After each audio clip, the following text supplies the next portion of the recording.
मोहतरम नाजरीन, एक दफा का जिक्र है कि एक ऊंटनी वजन उठाए तेजी से सफर कर रही थी। इसका छोटा बच्चा भी इसका शरीके सफर था।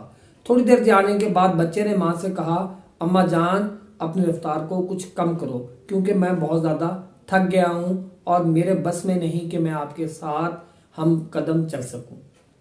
इस पर माँ ने कहा, मेरे बेटे, मेरी रफ्तार मेरे हाथ में नहीं बल्कि नकेल वाले के हाथ में है। अगर मेरी मुहार मेरे काबू में होती तो मुझ पर यह बोझ कभी ना लादा जाता।